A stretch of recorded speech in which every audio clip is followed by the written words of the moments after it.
Assalamualaikum warahmatullahi wabarakatuh.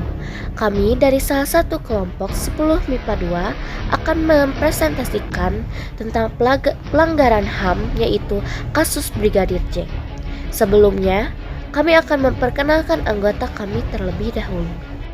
Anggota kelompok kami terdiri dari 7 orang, yaitu absen kelima Davin Ramdhani Sudrajat, absen ketujuh Jika Muwajaki Islami, absen ke-8 Eka Siti Hazar, absen ke-23 Naisha Afni Gaida, absen ke-24 Natasha Aulia, absen ke-28 Reva Aulia, dan absen ke-31 Suci Laila Citra. Tanpa basa-basi, kita langsung saja membahas mengenai keterangan kasus ini yang akan dibacakan oleh Davin Ramdhani Sudrajat. Pembunuhan Brigadir Polisi Nofriansah Yosua Huta Barat alias Brigadir J atau Brigadir Y terjadi pada tanggal 8 Juli 2022 di rumah dinas Inspektur Jenderal Polisi Verdi Sambo. Ketika itu menjabat Kepala Divisi Profesi dan Pengamanan DIV Propam Polri di Kompleks Perumahan Polri Duren 3 Jakarta Selatan DKI Jakarta.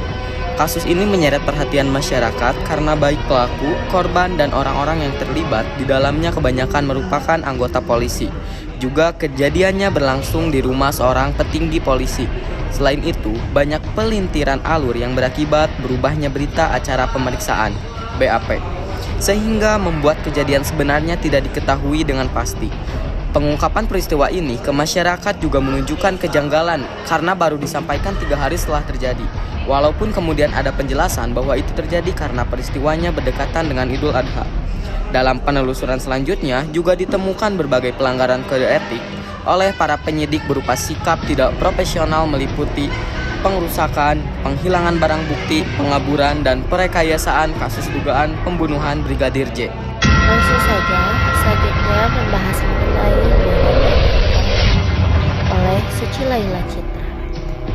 Brigadir Polisi Nofriansah Yosua Huta Barat, Sarjana Hukum, 29 November 1994 sampai 8 Juli 2022, adalah seorang anggota Brigade Mobil Kepolisian Negara Republik Indonesia.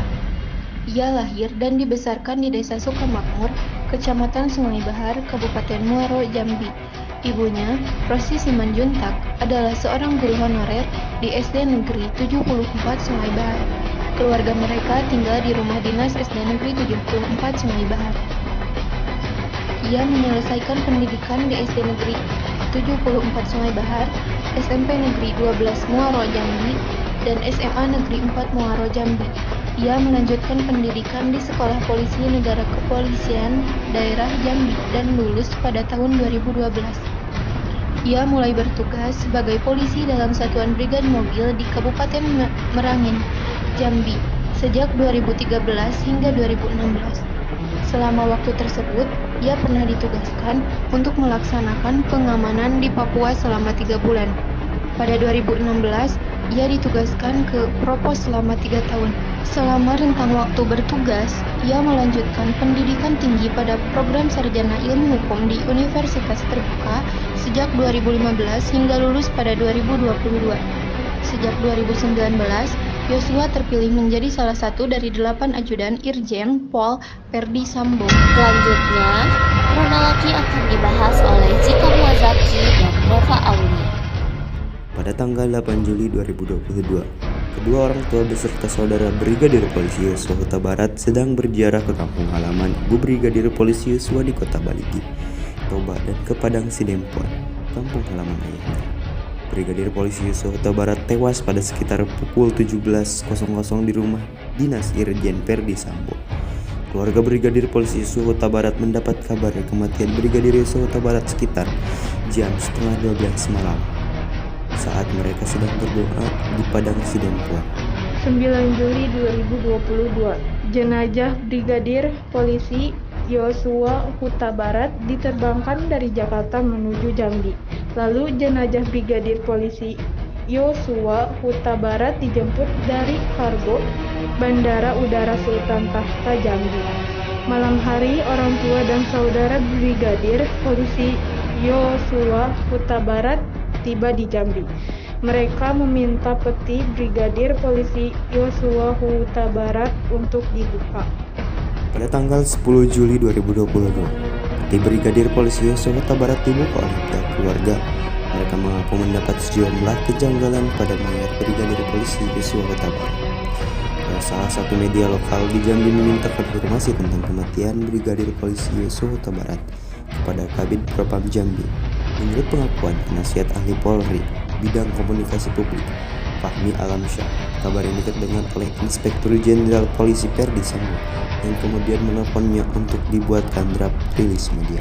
11 Juli 2022, Brigadir Polisi Yosua Huta Barat dimakamkan di Desa Sukamakmur, Kecamatan Sungai Bahar, Kabupaten Muaro, Jambi.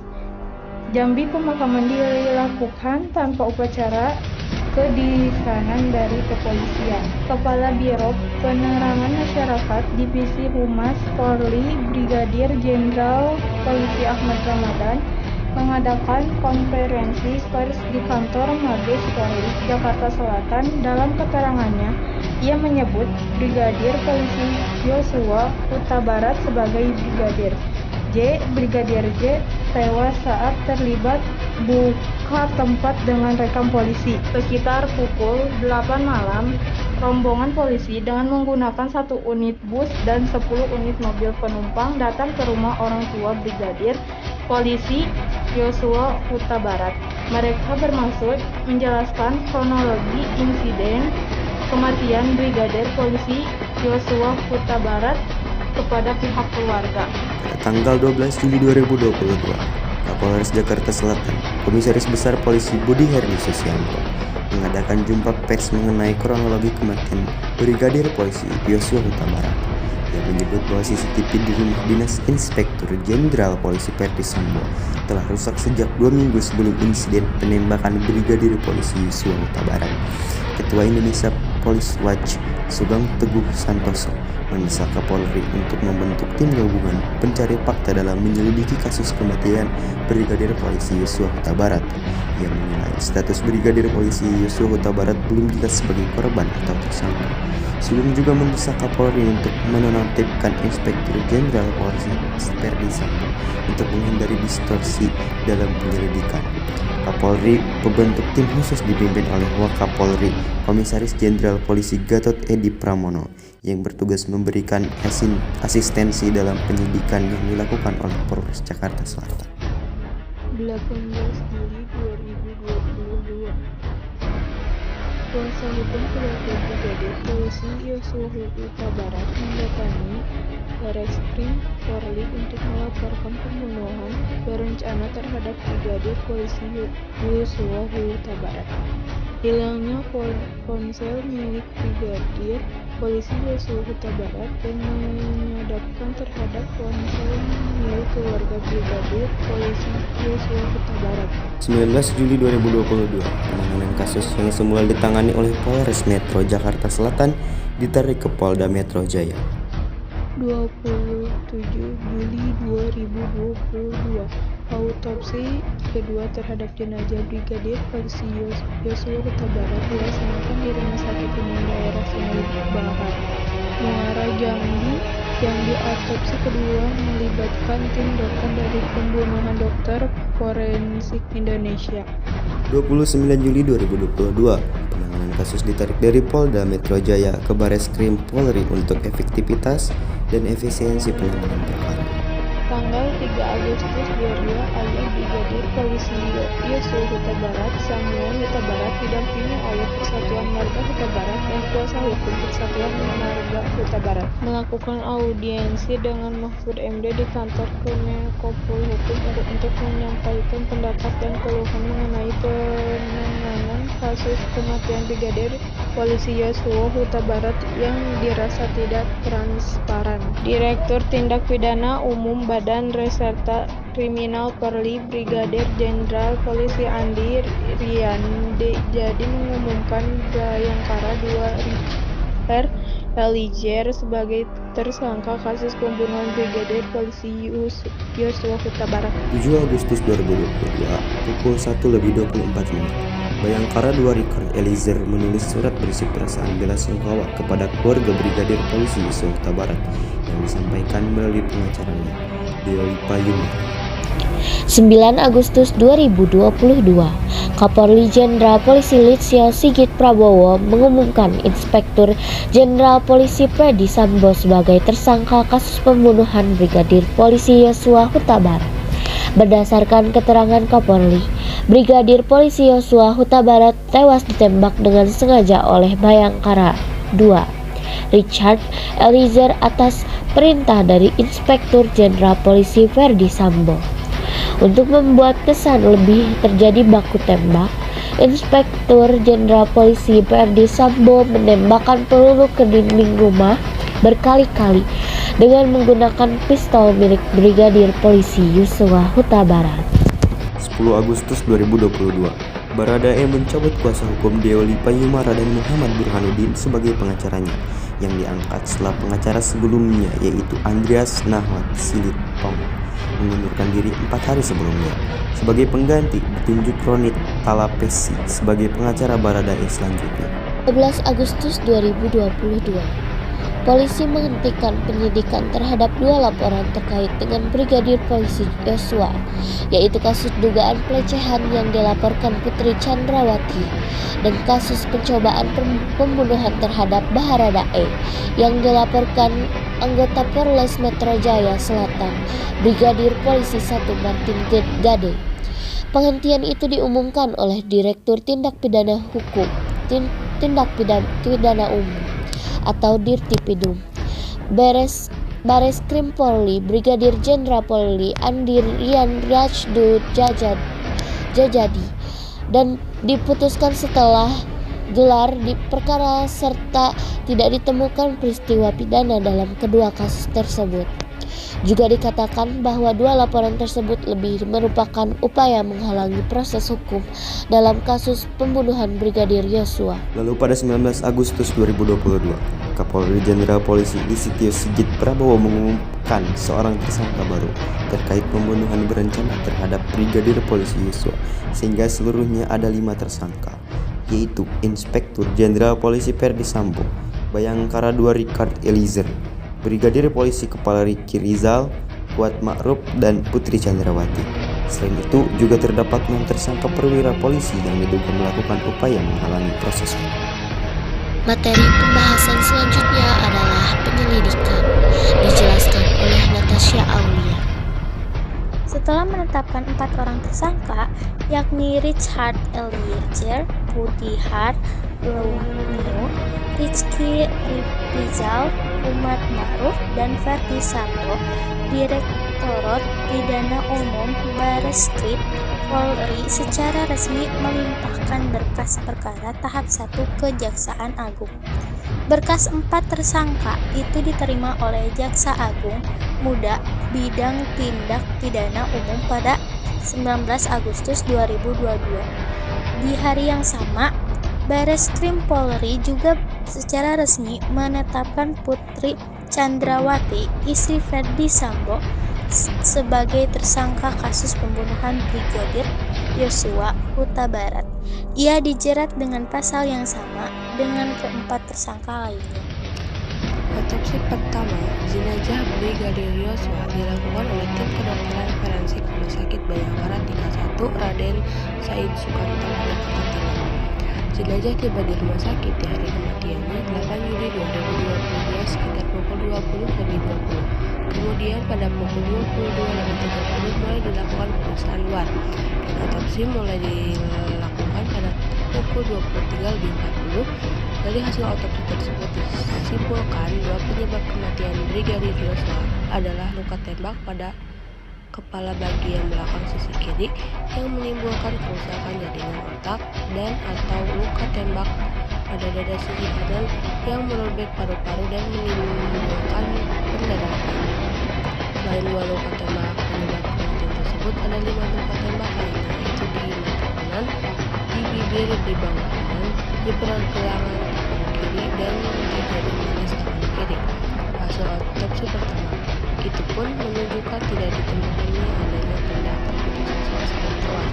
Hasil otopsi pertama ini tidak pernah dipublikasikan secara langsung ke publik melalui konferensi pers.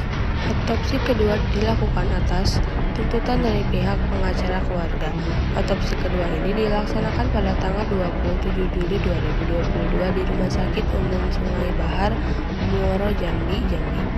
Ada sebanyak 358 personel gabungan Polres Muaro Jambi dan Polda Jambi yang dikerahkan untuk mengamankan otopsi ulang kedua. Hasil otopsi kedua diumumkan pada hari Senin 22 Agustus 2022 oleh Ketua Tim Independen Autopsi Ulang sekaligus Ketua Persatuan Dokter Forensik Indonesia atau PDFI, Ade Farmansyah Sugiharto. Disebutkan bahwa dalam otopsi tersebut tidak ditemukan adanya luka-luka kekerasan pada tubuh Brigadir Yosua selain luka-luka akibat tembakan senjata api. Hasil otopsi tersebut sudah diserahkan kepada pihak penyidik Barreskrim Polri. Untuk tersangka, ada 5 orang yang ditetapkan sebagai tersangka kasus pembunuhan Brigadir J dan telah ditahan oleh Badan Reserse Kriminal Polri, yaitu yang pertama ada Baharada Richard Eliezer Pudihang Lumiu alias Baharada E atau RE, sopir Freddy Sambo pada 3 Agustus 2022. Ia dijerat dengan prasangkaan pasal 338 Junto pasal 55 dan 56 KUHP. Yang kedua ada Bribka Riki Rizal alias RR, ajudan istri Freddy Sambo pada 7 Agustus 2022. Ia dijerat dengan prasangkaan pasal 340 subsidiar, pasal 338 jangto, pasal 55 dan pasal 56 KUHP. Bribka Riki Rizal adalah anggota aktif Satuan Lalu Lintas Polres Brebes, Jawa Tengah. Ia diperbantukan oleh Kedipropam Polri atas permintaan Irjen Freddy Sambo melalui surat permintaan BKO pertanggal 8 Februari 2021. Yang ketiga ada Kuat Ma'ruf alias KM, pembantu rumah tangga Freddy Sambo pada 7 Agustus 2022. Yang keempat ada Freddy Sambo alias FS, mantan Kepala Divisi Profesi dan Pengaman Polri pada 9 Agustus 2022. Ia dijerat dengan prasangkaan pasal 340 KUHP subsidiar, pasal 338 KUHP jangto, pasal 55 KUHP dan 56 KUHP. Yang kelima ada Putri Chandrawati alias PC, istri Freddy Sambo pada tanggal 19 Agustus 2022. Ia dijerat dengan pasal pembunuhan berencana seperti halnya Freddy Sambo. Adapun upaya menghalangi proses hukum, pada tanggal 19 Agustus 2020, Inspektur Pengawasan Umum atau Irwansum Polri Komjen Agung Budi Marioto mengumumkan bahwa 7 orang perwira Polri yang diduga terlibat dalam upaya menghalangi proses hukum dalam kasus pembunuhan Brigadir Yosua Huta Barat. Ada 7 orang tersebut adalah: yang pertama ada Irjen Freddy Sambo, yang kedua Brigjen Pol Hendra Kurniawan, yang ketiga ada Kombes Pol Agus Nurpatria, yang keempat ada AKBP Arif Rahman Hakim, yang kelima ada Kompol Baikuni Wibowo, yang keenam ada Kompol Cukprat Putranto, yang ketujuh ada AKP Irfan Widianto. Selanjutnya ada pelanggaran etik kepolisian. Divisi Profesi dan Pengaman atau Propam Polri kembali menggelar sidang Komisi Kode Etik Polri atau KKEP terhadap personilnya yang diduga melanggar etik terkait kasus kematian Brigadir J atau Nofriansah Yosua. Dalam rapat dengar pendapat dengan Komisi 3 DPR RI pada 22 Agustus 2022, Ketua Komnas HAM Ahmad Taupan Domanik menjelaskan adanya upaya penghalangan keadilan yang dilakukan oleh Ferdi Sambo dengan cara menukar telepon genggam milik para ajudannya dengan telepon genggam yang baru. Penukaran ini terjadi pada tanggal 10 Juli 2022 pukul 1 pagi.